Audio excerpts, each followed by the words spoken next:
Welcome back, Cougs. You're watching at UH News, and I'm your host, Chris Goodwin. The White House has announced a possible food shortage. Today, we'll cover that and more. Let's get started.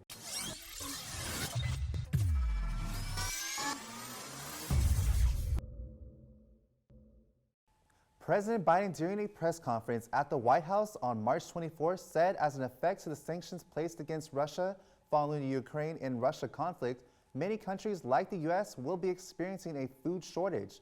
Both Ukraine and Russia have long been major wheat contributors to the U.S. The U.S. is discussing with Canada on solutions to easing the shortage, trying to urge the end of trade restrictions of limiting food exports, as well as U.S. investment to help with humanitarian assistance. Thank you so much, Chris. You're right. With the upcoming food shortages, students are left to wonder where their next meal will come from or how expensive their next meal will be. So we're here at the Student Center South to ask students what they think about this. Come with me and let's find out. Have you heard about the possibility of food shortages in the U.S.?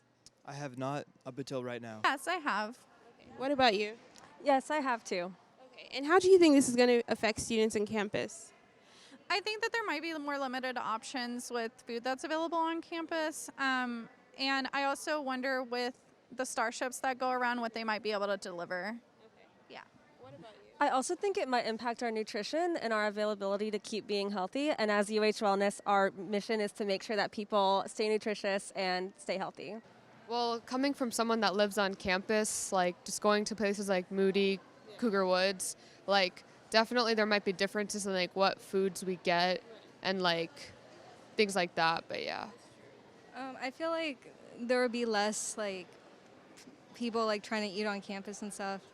Obviously, like what she said, like it would be a problem, like what you could eat and stuff. I think so.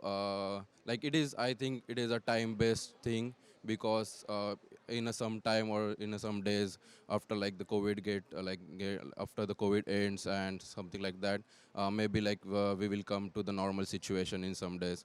And also like there is also the campus is increasing the pace to the student, and they are trying to like go for like match the pay with the requirements. So maybe like we will get adjusted to it. Are you guys enrolled for Cougar Cupboard? I'm enrolled. I find it a really helpful resource, especially as a graduate student.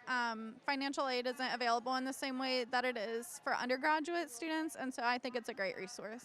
Awesome. And what about you? I'm not enrolled, but I do encourage people to get enrolled because food insecurity is a real problem, not just on college campuses, but across the United States as well. Probably, yeah. If I'm affected, definitely I'm gonna hit up the cupboard, yeah. Yeah, I know Cougar Cupboard. Yeah, they are like really helping us a lot because I also get some of my items from the Cougar Cupboard, like the beans and all.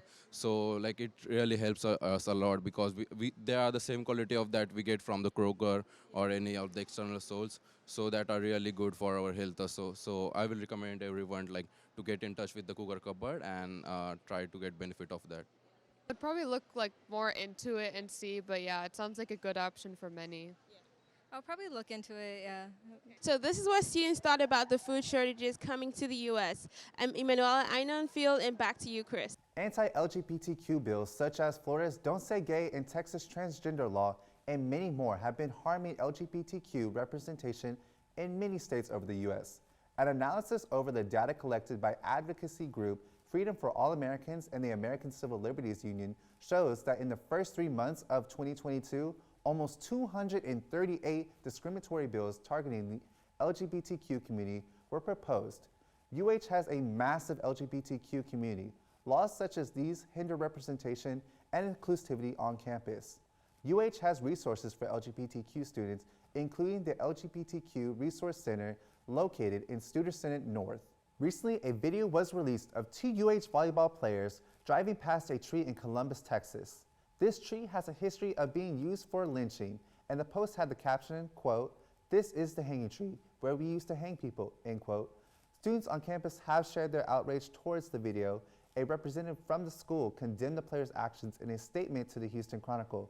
Quote, "The university is aware of the video, which does not represent our values and is inconsistent with our efforts to foster a diverse, inclusive, and respectful environment," end quote, said the UH spokesperson. Another year of Frontier Fiesta has come and gone. Some highlights of this year's festival include the broadcasting of the UH Elite 8 basketball game and T-Pain performing.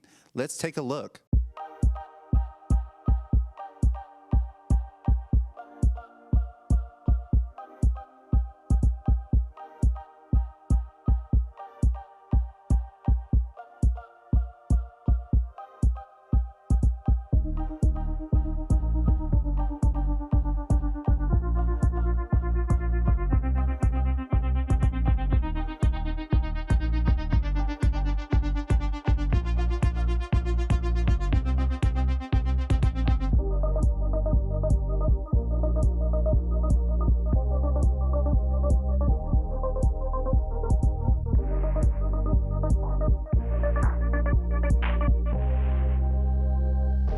Finally, we are wrapping up our spotlight of UH Women's History Month this week by sharing her story of Professor Brene Brown.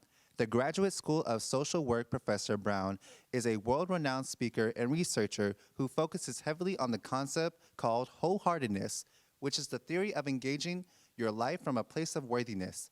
She has amassed many New York Times best-selling books as well.